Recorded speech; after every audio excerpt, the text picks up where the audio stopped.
Assalamualaikum warahmatullahi wabarakatuh. Selamat pagi, salam sejahtera untuk kita semua.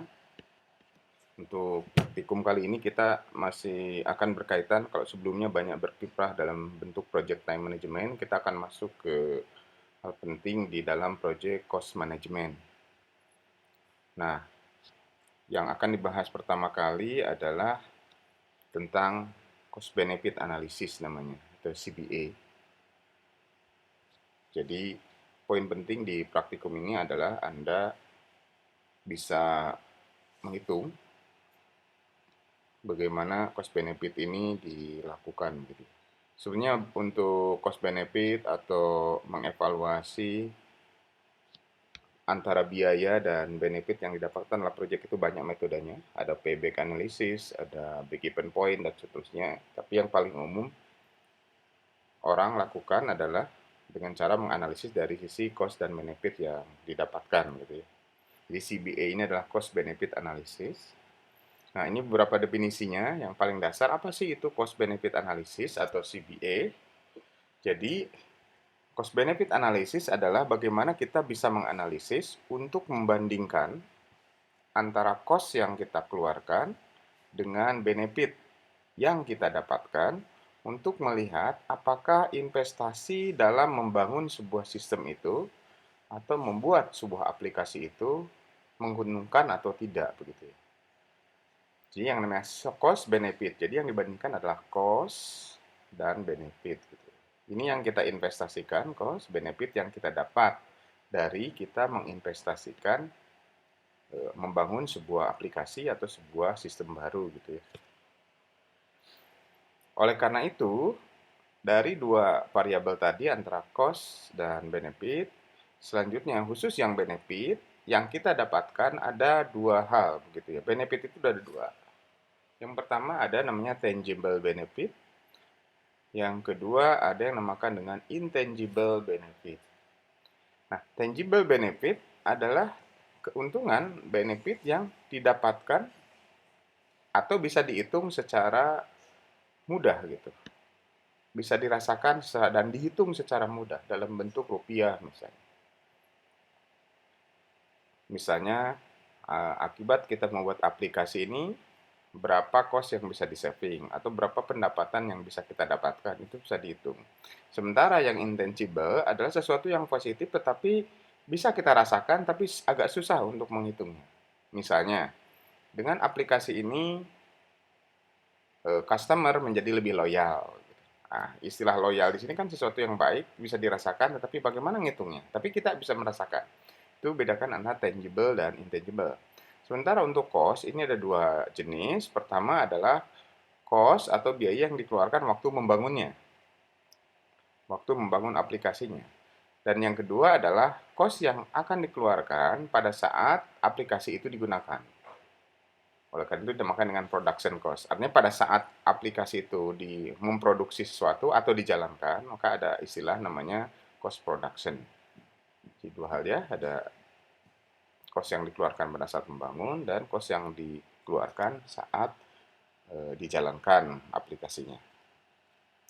Nah, ini contoh tangible benefit dan intangible. Misalnya ini tangible nih, reduce error, jadi mengurangi error. Jadi dengan mengimplementasikan sistem baru, kita akan mengurangi kesalahan. Ini bisa dihitung gitu, bisa reduce. Misalnya bisa sebulan kesalahan ada 10 biasanya dengan manual, tapi dengan sistem baru tinggal 1 gitu. Ini bisa dihitung. Makanya tangible. Increase sales, meningkatkan penjualan, jelas ya. Tangible bisa dihitung 10 sampai 200 gitu. Mengurangi pengeluaran dan seterusnya lah. Sementara untuk yang intangible, sesuatu positif yang bisa dirasakan tapi agak susah untuk dihitung secara kuantitatif, misalnya adalah improve customer goodwill, improve moral dari pegawai, meningkatkan atau memperbaiki layanan terhadap komunitas gitu. Lebih baik, better decision making. Jadi kita bisa membuat keputusan yang lebih baik gitu. Ini sesuatu yang baik tapi susah dihitung. Sementara dari cost ada development cost dan production cost yang saya sampaikan tadi. Nah, bagaimana sekarang mulai menghitung? Nah, variabel yang penting dalam CBA ada yang dinamakan dengan present value. Jadi present value itu berapa nilai sekarangnya gitu ya, menggunakan formula seperti di samping kanan ini. Jadi present value adalah biaya yang kita keluarkan dikali 1/1 tambah C pangkat N. C adalah diskonto atau diskon rate, ini orang-orang akuntansi paham gitu ya, atau cost of money gitu ya. Jadi ini semacam rasio untuk melihat nilai sekarang dibandingkan nilai yang akan datang gitu. Nah, N adalah satuan waktu atau periode yang diproyeksikan. Contoh misalnya, kita akan menghitung present value dengan nilai 28.840 misalnya. Tinggal dimasukkan aja selama 3 tahun dengan diskon rate 0,1 atau 10%.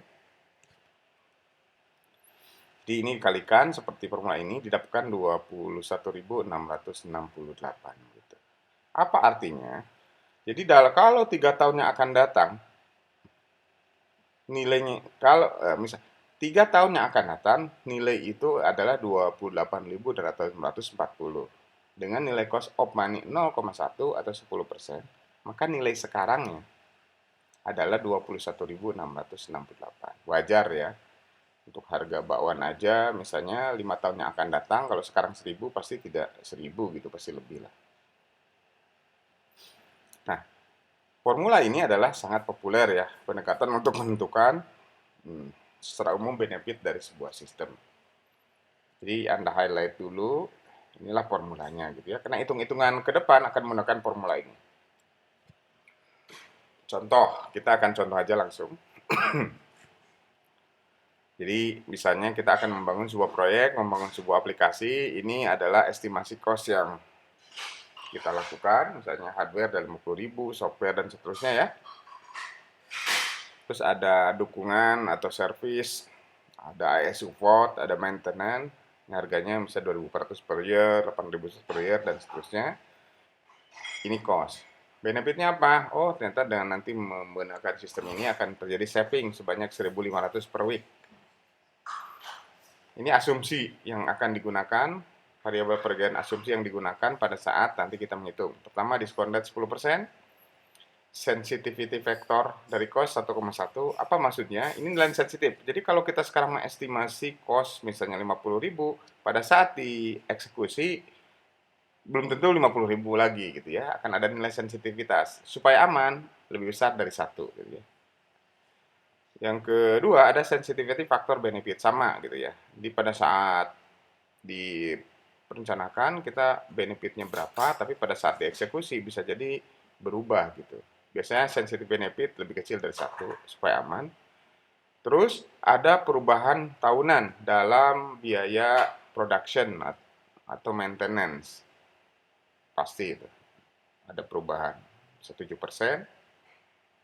Nah, untuk benefit sama lah. Ada perubahan atau penambahan secara tahunan dari sisi benefit. Misalnya diasumsikan sebesar 5%. Jadi ini tahap pertama, Anda bagi 2 bagian, kira-kira cost yang berkaitan, kira hal yang berkaitan dengan cost dan hal yang berkaitan dengan benefit, terus asumsinya.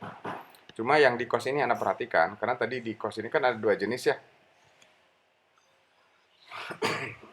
Ada development cost sama production cost.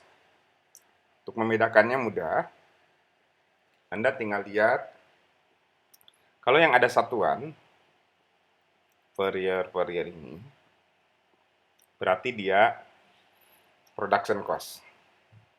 Karena setiap tahun akan ada. Sementara kalau tanpa satuan ini biasanya production cost hanya 1 kali di awal.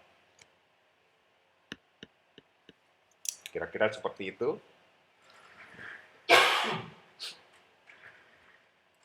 Kita lanjut. Coba kita perhitungkan, ini cara ngitungnya. Nanti tolong di praktikum ini Anda, gambaran hitungannya ini Anda terjemahkan di Excel saja. Nah, tadi sekarang kita menghitung cost-nya dulu ya. Development cost ini lihat, hardware, software, konsultan, training. Kalau balik lagi, ini ada 4, sesuatu yang memang tidak ada satuannya, ini dimasukkan ke development cost 1 kali. Ini year ke-0. Year ke-0 itu adalah masa di mana pengembangan atau development aplikasi. Jadi waktu perencanaan misalnya hardware itu 50, tapi pada saat eksekusi waktu membangun software ini 50 ini dikalikan 1,1.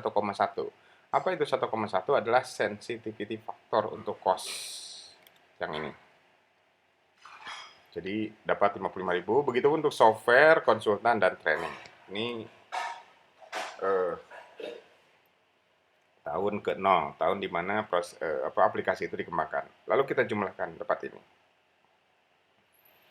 Nah, karena biaya kos ini cuma sekali, maka tahun kedua, ketiga, dan seterusnya itu nggak ada. Cukup satu kali yang total 107.250 ini. Yang kedua, ini adalah production cost. Jadi pada saat aplikasi itu selesai dan diimplementasikan, kita mulai ada tahun 1, tahun 2, tahun 3, tahun 4, tahun 5. Ini contoh proyeksi 5 tahun. Sebenarnya bisa 3 tahun, 4 tahun, 5 tahun, dan seterusnya. Tapi umumnya ya katakanlah 5 tahun. Tadi kan ada supply, network personal, dan maintenance ya, ada 3. Dan ada satuannya, makanya dinamakan dengan production cost. Nah, kita pertama di tahun 1 misalnya untuk supply itu adalah 2640. 2640 dari mana? Dari 2400 kali 1,1. Dapat ini. Semua dikali 1,1 di tahun pertama sebagai sensitivitas faktor dari cost. Selanjutnya, tahun kedua itu gunakan annual change dalam cost. Sorry, maaf, yang ini nih, annual change dalam cost 7% ini. Jadi, di tahun kedua ini 2825 itu didapatkan dari tahun 1 2640 ditambah annual change dalam cost 0,07 ditambah ya biaya pada tahun 1. Begitu pula nanti di tahun 2, tahun 3 berarti biaya di tahun 2 dikali annual change dalam cost tambah biaya tahun 2. Terus sampai tahun kelima. Begitupun untuk network personel dan maintenance ya, sama untungnya. Nah, dari sana kita akan dapat biaya production tahunan. Ini dijumlah ya 2640, 19800, 270 dapatlah seperti ini. 259.190 gitu ya, seperti itu.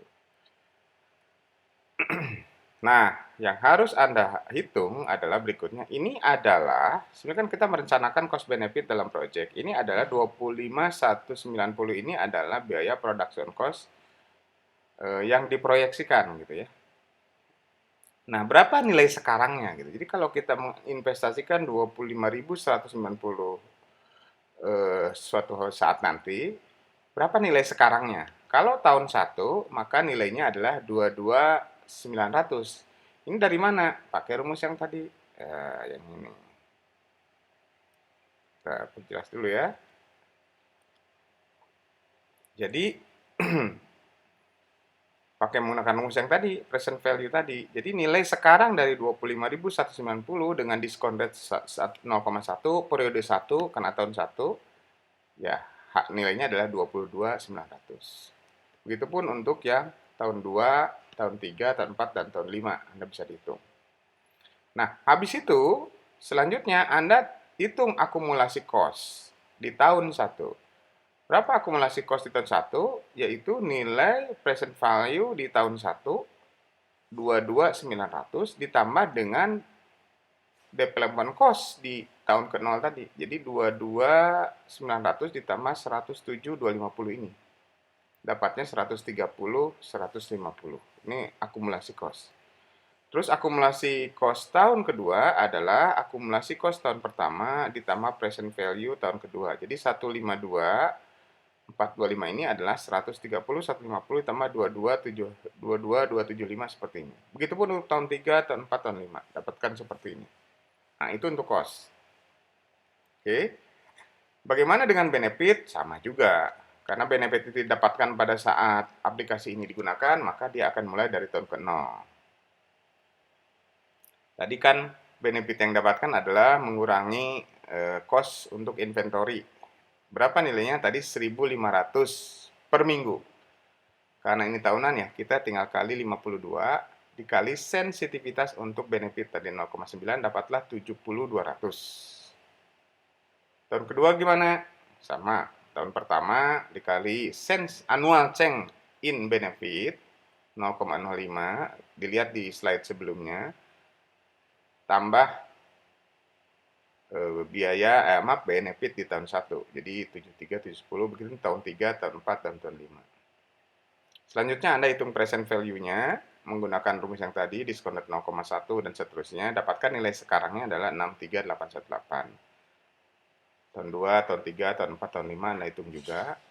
Selanjutnya akumulasinya adalah ya untuk benefit tahun pertama ini tinggal diturunkan, tahun kedua tinggal dijumlahkan akumulasi tahun pertama dengan present value benefit tahun kedua, dapat 124 dan seterusnya ya. Seperti itu, dapat. Berikutnya, tadi kan akumulasi cost sudah dapat. Sekarang akumulasi benefit sudah dapat untuk tiap tahun. Maka kita akan melihat antara kira-kira gain or loss-nya seperti apa yang didapatkan atau positif negatifnya lah kurang lebih seperti apa. Nah, tahun 1 ini caranya gimana? Nah, akumulasi benefit dikurangi akumulasi cost di sebelumnya gitu. Jadi misalnya 63818 itu dikurangi dengan 130 150. Dapatkan negatif 663320. Tahun kedua masih negatif. Tahun ketiga udah mulai positif. Tahun 4 positif, tahun 5 positif gitu ya. Nah, dari sini sebenarnya kita udah hampir selesai menyelesaikan cost benefit analysis ini. Tinggal kita bagaimana apakah proyek yang kita lakukan dengan membangun sebuah aplikasi ini menguntungkan atau tidak, atau bagus atau tidak gitu. Kalau di posisi negatif di tahun 2 pasti ya jelek. Tapi yang positif ini apakah tahun 3, tahun 4, tahun 5 begitu bagus atau tidak ya kita lihat. Ini udah positif Pak. Belum tentu positif, misalnya Anda menginvestasikan 5 miliar tapi yang didapatkan cuma 100.000 kan sebetulnya tidak bagus gitu. Investasinya besar tapi yang didapatkan mesin positif tapi kecil gitu. Kira-kira di tahun berapa yang bagus? Oleh karena itu ada yang namakan dengan profit index, profitability index atau PI. Kita akan ngitung untuk melihatkan apakah investasi itu bagus atau tidak gitu ya. Nah, orang punya standar jika lebih kecil daripada 1 dianggap tidak bagus profit index-nya gitu ya. Contoh untuk kasus ini nilainya adalah pada tahun kelima dianggap yang paling besar ini tidak bagus. Dari mana dia dapat? Ya 75697 dibagi dengan nilai investasi awal development cost nih yang 10725. Modal awal 107.250. Terus di akhir kita punya gain or loss-nya 75697. Jadi 75697 ini dibandingkan atau dibagi dengan investasi awal di development cost. Ya. Dapatnya 0,71. Kalau di tahun keempat pasti akan lebih kecil lagi gitu ya. Nah, apa kesimpulan kita? Nah, kesimpulan kita dari penghitungan CBA ini untuk proyek ini ternyata nilainya adalah 0,71. Kita bisa menyimpulkan bahwa ini bukan investasi yang bagus karena nilainya kurang dari 1. Jadi kira-kira seperti itu. Tugas Anda hari ini adalah menyalin atau menghitung cost benefit ini ke dalam Excel saja.